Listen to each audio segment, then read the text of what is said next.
Welcome to the Cabral Concept, where board-certified Doctor of Naturopathy, Dr. Stephen Cabral, shares with you exactly how you can reverse aging, take back your health, and live a life full of energy and passion, with new 20-minute episodes every single day to keep you healthy and engaged. Now, here's your host, Dr. Stephen Cabral.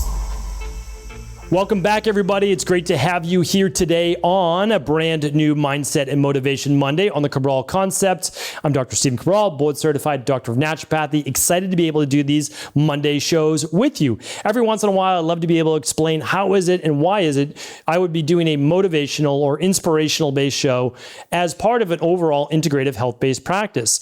And if you've read the Rain Barrel Effect before, if you've gone through the de-stress protocol, you understand that about half, so 4 out of my 8 healing modalities come down to essentially stress, emotions, mindsets, and the overall toxicity in which we live in. Like it really is a big thing. And so when I'm helping people heal, and I've been doing this now for a number of years and been very fortunate to be able to help hundreds of thousands of people, is that I see the commonalities in what works and the commonalities in what doesn't work. And what I've realized is that everyone can heal, no doubt about it. Everybody can heal. But the people who don't, what ultimately happens is that they let the stress and the anxiety and the fears and all of those mindset-based things overwhelm them to the point where stress overcomes the body.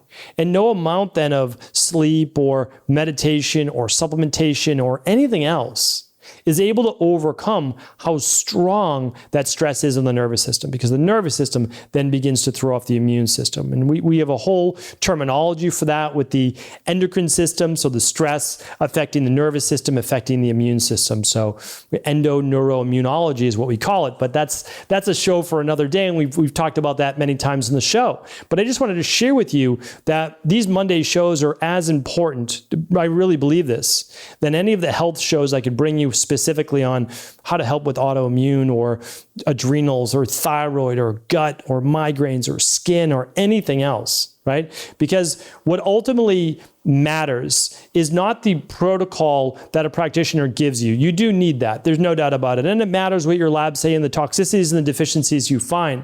But what you need to make sure is that you can make these results stick for life. And that's what I hope to share with you on these Mindset and Motivation Monday shows. So real applicable life lessons. And I want to go over one here today. And this is more of a learning. This is something that I wanted to share with you as we're kind of closing in on the year. And of course, you can listen to this any time of the year that you'd like. But it's 5 powerful life lessons that I've really just accumulated and been thinking a lot about lately. And I see them kind of pop up as quotes on Instagram. I see them pop up maybe in like a LinkedIn motivation that someone's trying to give someone. But it's really important that no matter what area of your life you're focused on improving, whether it is your health or body, or relationships, or career and finances, or spirituality, is that we start to look at all of these things as 5 parts, if we want to look at them as 5 parts of the totality of who we are. And to be a happy, whole individual, we really can't neglect any of those. And when we neglect any area for too long, well, that's when we start to become imbalanced. So as you're starting to listen to these today, think of the entire totality of you, the holistic version of you in both body and mind. All right, so the first powerful life lesson I want to share with you is be careful sharing all of your plans, even with those that you trust and love. What does that mean? So I always share the story many, many years ago. When I was about to build out, meaning pay for, put my life savings into my very first health-based location that I rented. So basically you can rent a retail space and you can build it out, meaning like you need to fix it up, put down the floor that you want, purchase the equipment, all those different things, hire a team. All of those things are expensive. And when I started to share that with some family, they tried to talk me out of it, for lack of a better way. And the reason why they did that was purely out of love. They just didn't want me to take on that risk. They didn't want to see me use my life savings. They didn't want me to potentially fail and how much that would set me back. But that's why we have to be careful. So for whatever reason, I was stubborn. It was just enough stubbornness, right? Or probably a lot of stubbornness to say, you know what? Despite what they say, I'm going to make it happen. I know I can do this. It's what I meant to do. I was meant to share, what I've learned works. And that was essentially why I went after it. And I had this belief, and I had done it at other locations and other health clubs, etc. And I said, you know what, I can make this work. I can make it happen. But looking back at that, and I was very young, I was somewhere between 26 years old, 27 years old when I opened my first location. And before that, I had consulting, I had all that, but I didn't have a lot of overhead. And when you take on overhead, well, that you're putting your financial well-being on the line, and that can also lead to a lot of stress. Now, that's just one thing, but also health is another. Once I started to not get well, meaning I was working with practitioners from 17 years old to, all the way up to 27 years old and beyond that, of course. But when I looked at it, I stopped sharing with people after the age of 23, 24 years old of what I was doing. Because people they wouldn't roll their eyes, but they'd be like, yeah, okay, what's the next thing you're going to try? Okay, what's the next thing you're going to try? None of this has worked out. You're spending all your money on trying to get well, all your money on trying to get healthy, and it hasn't gotten you anywhere. So just, again, even with people that you love and you trust, just be careful, because they have your best interest in mind, and they don't want to see you wasting your money, wasting your time, being upset again. And I get it. I understand that. But sometimes deep down who you are and what you need to do, and you need to follow your own path. So that's my first piece of advice. The second one out of these 5 life lessons are prioritize right from the start your mental health and well-being while still living life. So here's the thing. There's a lot of people out there talking right now that you need to prioritize mental health over everything and, quit your job, quit everything. I think you have to be really careful with that, because what happens is, yes, in the short term, it's like going on a dramatically low carb diet or no carb diet. Yeah, in the short term, what do? Okay, well, you don't feed the gut microbiome. That can be good if you have candida overgrowth, bacterial overgrowth, etc. in the short term. What else can you do? Okay, you can lose weight in the short term, but you're not going to be able to stick with that long term, and it can actually mess up your metabolism, gut microbiome, and insulin sensitivity to a greater degree, and slow your metabolism and thyroid to a greater degree, and increase stress hormones to a greater degree, and create estrogen dominance and all these issues, right? So we have to be careful. So what I would say is this: prioritize mental health while also not making your life worse in the long term. And so what it typically means is taking a step back and it's looking at your life in a different way and not saying yes in the moment right now to more. So you can't say no to everything, because you still have to live your life. And I just have not seen this work out for people. And that's why I share it with you, because I want to be very sensitive to this. And I was there, believe me, I was there in my early and mid 20s. I was there. So here's the thing though. I would be overseas and I'd be studying in my internships. This was later 2000s. And I would see people go to an Ayurvedic retreat or ashram or whatever it might be, and they were just escaping life. Now, temporarily, people may need to do that, but people were there for months at a time. And the only problem is that they would have difficulty assimilating back then into regular life. And eventually, most people need to get back into regular life. And so what I say to you is this: create a period of time of no, and I'll be doing another podcast on this, where you don't take on extras. And you simply try to do what you're doing right now and begin to look at what are the needle movers? What are the things that are really holding you back and making you more anxious, more depressed? Become a little bit more self-aware. Begin to journal more. Don't think that you have to figure it all out. And then find a good therapist or life coach or counselor that's going to be able to help you very slowly work through these things, while maintaining, there's nothing wrong with maintaining for a period of time while you are prioritizing that mental health. So this also means that once a quarter, you may need to take a little break. 3 days off, 3-day weekend, 5-day weekends, 1 week off, to just recalibrate, to say, okay, where am I? Let's assess the last quarter, take a little break, relax, recharge. All right, now we get back at it. Never be afraid to do that. It shouldn't be all grind all the time. Number 3 is this: be okay with people not liking you. This is something that's very interesting, because I work with a lot of our integrative health practitioners. These are certified health coaches. They're building their own practice. They have to understand is they're worried about what people will say online. Okay, in the beginning, nobody really says too much, because you're only reaching out to your circle, your community. But as you get bigger and bigger, more and more people follow you. Keep in mind, 1 out of 100 people won't agree. And that's okay. And so, but the problem is this. So you get you get comments, people liking you, they think you're great, they love your information. And then one person, like out of 100 comments, says, you have no idea what you're talking about. You're harming people. And they have their own point of view. You have to understand that there are many people in this world who all they're looking to do is be negative. All they're looking to do is spread hate or spread agony. Because why? Because hurt people hurt people. I don't know. Like I'm telling you right now, I don't know. No one I hang around with, like none of my colleagues would ever hop on someone's Instagram comments and just tell them how terrible they are and they don't know what they're talking about. Because unless the person is literally trying to be a lightning rod for controversy, and that's a different story. You're kind of then just saying, yeah, I'm asking for it.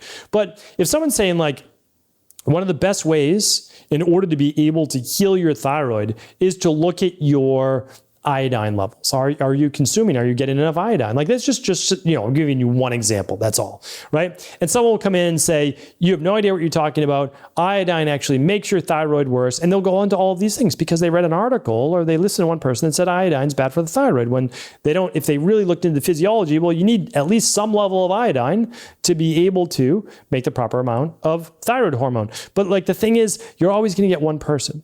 You can't allow that one person to stop you from reaching your full potential and doing what you were meant to do. So I share that with you because you're never going to be liked by 100% of the people, and that's okay. Number 4 is this: the best laid plans have bumps in the road, meaning that all of life is about ebb and flow. So if we want to look at it another way, there are peaks and valleys to life. By doing our best, our absolute best, by staying focused on a positive future, by giving gratitude, and by having perspective when times are tough, the best that we can do is have lower lows and potentially stay on our highs longer. That's the whole goal. Ride out the highs for as long as you can with the understanding that there are always going to be challenges and obstacles in our life. It goes back to a little bit of the book that I was speaking about last Friday on the Friday Review, is that the universe will test you at times. It will see how steadfast you are to reaching your goals. I'm not sure that it does it on purpose. I'm not sure if it's just not part of the divine plan or the plan of this world, because there are levels to every single game. So with career, with health, with body transformation, with relationships, with spirituality, there always seems to be, since the dawn of time, or specifically writing, that you would be tested and you have to pass that test. And it seems that test comes up over and over until we master it. So what I would share with you is this: sometimes the obstacles that we encounter in life are not there to prevent us from living our best life, but they're actually there to teach us something, so that we can establish and experience a life that we never even thought was possible. So your hardest times, when you look back, you learn the most from, no doubt about it. All right, the 5th and final one is this: don't live in the past or worry about the future. Easier said than done, right? Living in the past leads to depression. And I'm being sensitive around this. I totally understand that this is not the only thing. I get it. I totally understand that, right? But we get depressed when we live in the past and we worry about what things went wrong, or maybe we won't get back to those good times. And worry about the future leads to anxiety. We're worried about what might happen, yet it may never happen, but yet we're still worrying about it and bringing it to our present moment. So our present moment is filled with agony and sadness about the past, as well as anxiety and overwhelm about the future. So we never get to enjoy that present day. So all I ask of you is this, is that we learn from the past. We learn from those mistakes. We say, thank you. I appreciate that. I have gratitude and perspective now. Gratitude for where I am today. Perspective to understand that maybe these things happen for me and not to me, so that I can learn from them, that I can grow, and I can make sure I don't repeat those in the future, or maybe pass them down to my children, or in my work, or whatever it might be. So learn from your past. Plan for your future, because it does matter. You don't want to live just in the moment, right? Plan for the future, but live for today. Make sure that you understand that tomorrow is not a given. So we all want to live, hopefully you want to live for a long, healthy life. Like that's the thing, is like the Ayaboan, right? May you live a long, healthy, blessed life. But we don't know. We don't know what the universe's plan is. We don't know what God's plan is all the time. So we have to understand is that we have to at least enjoy today as much as we can. Some days, obviously, harder than others. But live for today. Plan for tomorrow. Learn from the past. Live for today. Hopefully today's show was helpful. I appreciate you. I thank you so much for tuning into the show. Please do share this show with anyone you believe it could serve. Take care, everybody. Have an amazing day. Before you go, I wanted to ask you this question. What if I could teach you in just a couple of hours how to transform your thyroid, hormones, adrenal, cholesterol, blood pressure, blood sugar, weight loss, energy, mood, brain, pregnancy, anti-aging, or many other health-related issues? After 20 years in private practice, after seeing and overseeing 250,000 client appointments, I sincerely feel I have the real-world data and have found the answer you've been searching for. So what I've done is spent hundreds of hours of my own time refining what you need to know in order to uncover your underlying root cause health issues and then begin to rebalance the body and bring it back to a state of robust health and wellness. I'm going to teach you exactly what I do in my private practice so you can understand how you got here and now what you need to do in order to heal. You'll receive all of the important success checklists, protocols, and even ways to customize it to make the program fit your busy life. And you'll get all of this at a fraction of the price.